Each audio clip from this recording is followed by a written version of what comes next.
ao custo, você tem a gente falou de MVP, mas você tem uma estimativa do custo da semente por hectare? A produtividade você nos disse aí que varia de 1,5 a 4, dependendo da região que está plantada. Se o produtor pensar na produção para a colheita do grão, para fim de exportação ou esmagamento, qual seria a margem aí prevista?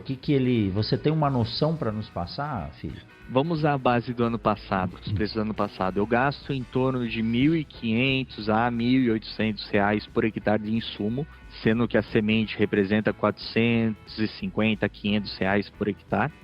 E se eu colocar a operação, acaba fechando num custo de R$ 2.400 no processo como um todo, que vai dar lá seus 18, 19 sacos por hectare, no preço que foi ano passado, que foi R$ 130 a saca, na média. Então, se eu produzo 25 sacas, que é um cenário conservador nosso, sobra em torno de 7, que vai dar de 700 a R$ 900 por hectare para o produtor. Isso deixando todo o benefício de solo que tem, redução de nematóide, que vai para a cultura seguinte. Nos cenários, e aí quando aqui no Paraná, a sede da Nufarm Seeds fica no Paraná, em Curitiba, um produtor me falou que a carinata era soja do inverno, né? Por isso que eu brinquei. Um produtor em São Paulo produziu 42 sacos. E aí, a R$ 130, ele falou que, na verdade, não é que a carinata foi a soja de inverno, a soja que foi a carinata de verão. É verdade. A principal foi a carinata, pô. Perfeito. Então, ele tem esse potencial de geração de renda. Ano passado, girou em torno de R$ 130.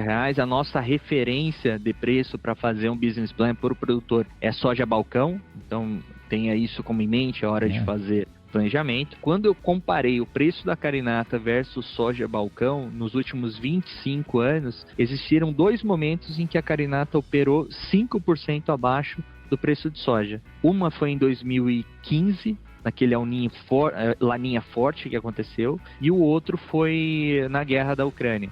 E não é que a carinata ela operou abaixo do soja ruim. É que a soja subiu tanto. Subiu muito, que ela não acompanhou. Não conseguiu acompanhar. Então a gente estava falando de 1.000 euros por tonelada. Hoje é 500 euros a carinata. Então o preço lá, se a gente fizesse a referência, estamos falando de R$ 300 por saco da carinata. É extremamente viável. Extremamente viável. E eu defendo muito isso, sabe, Felipe?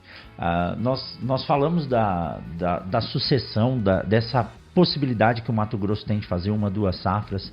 Só que quando você começa a exaurir muito o sistema com essa sucessão, você concentra as pragas, você concentra as doenças de solo. Então, é sabido, né? Você vê aí, eu sempre dou o exemplo de um grande amigo que é o Zecão da Fazenda Capuaba, aqui de Lucas do Rio Verde. É um cara que ele teve que trabalhar com agricultura regenerativa. E, poxa, quando o mundo está caindo em volta da fazenda dele, a cerca do lado está com problema, dentro da fazenda dele está tudo bem. Por quê? Porque ele faz essa integração. Então essa é mais uma cultura com possibilidade, baixíssimo custo operacional, né?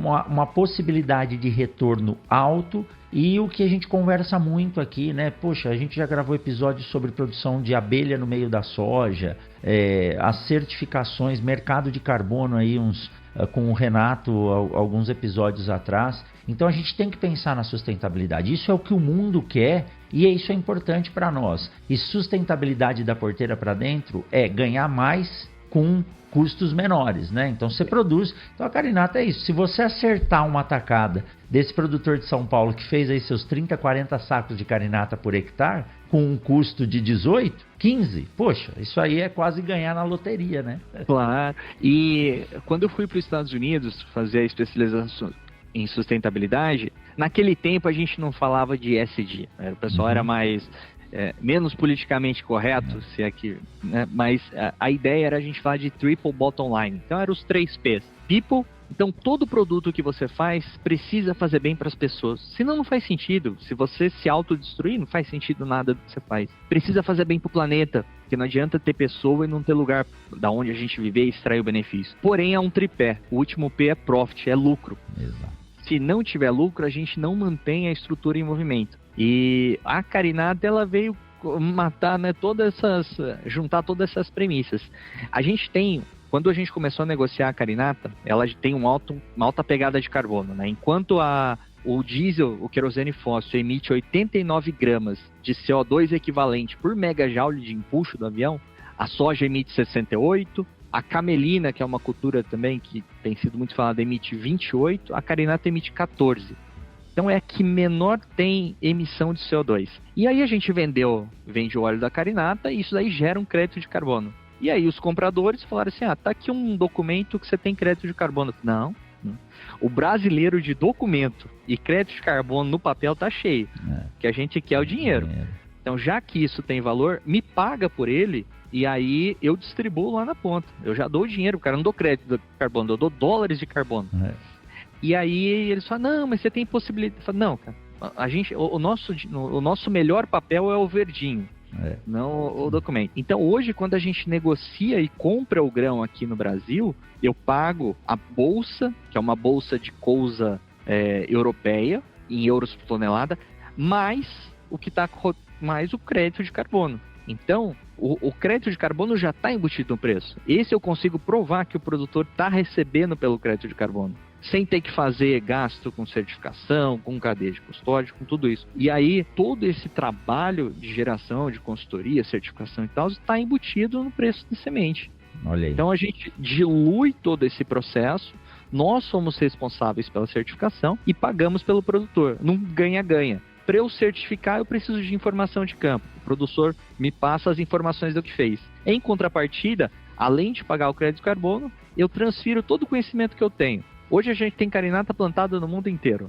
Então, em algum lugar do mundo, alguém está descobrindo algo novo. Então, a gente concentra, semanalmente a gente tem reunião para falar sobre o desenvolvimento técnico no mundo. Tudo que vem de novo, eu traduzo para o Brasil e meu time técnico espalha pelo campo brasileiro. Então, esse ganha-ganha e essa rentabilidade financeira do crédito de carbono acaba deixando a sustentabilidade e fazendo que a agricultura regenerativa, todos esses nomes bonitos, faça sentido para o produtor. Exato. Para fazer sentido, ele tem que receber. Eu citei o episódio que a gente gravou, 282, se eu não me engano, com o Renato, que fala sobre mercado de carbono, e ele nos falou sobre algo que eu não fazia ideia, o uso de pó de rocha, o quanto que isso é rentável em termos de crédito de carbono. Não sei se você já ouviu falar nisso. Imagina o agricultor utilizando, né, o pó de rocha junto com a carinata. Ele está com duas máquinas extremamente sustentáveis, né, que fazem bem para o solo e fazem bem para o ambiente, e ele ainda vai ter um retorno. A gente sabe que nunca o crédito de carbono vai valer mais do que a cultura, mas ele vai te dar um adicional aí de 10, 15% em relação a isso. E você ter um selo desse hoje te abre muitas portas, né, Felipe? Muito bacana. O que a gente pode esperar, né, para o futuro da carinata aí, não só no Brasil, mas no mundo? Você disse bastante da estrutura que vocês estão montando para isso. No Brasil, algo em torno de 50 mil hectares, que é uma área extremamente expressiva já. Mas, assim, se você pudesse falar, Coimbra, eu queria pensar no futuro aqui com isso, o que você gostaria de ver, né, nesse futuro próximo aí? O Brasil, ele produz, né, algo em torno de 46 milhões de hectares de soja na safra. A carinata, a aptidão dela é safrinha e inverno. E quando eu olho para essa área de soja, o que tem de cobertura de outras culturas, vamos colocar milho, o próprio algodão em certa parte, um pouco de cana e trigo, eu passo da área de soja para a área de safrinha com quase 30 milhões de hectares sem colocar nada em cima. Caramba. Então, quando eu olho para a demanda global, hoje o mundo ele necessita de algo de 350 bilhões de litros de querosene fóssil. Segundo a última COP e o que todo mundo assinou, é que até 2050, 65% de todo o combustível fóssil vai necessitar ser SAF. Inclusive, até ano passado, a Europa conseguiu fazer 0,1% de mistura de SAF. Esse ano é obrigado a fazer 2% com multa caso não faça. Então, eles estão todos loucos para descobrir o que vai acontecer. Tá?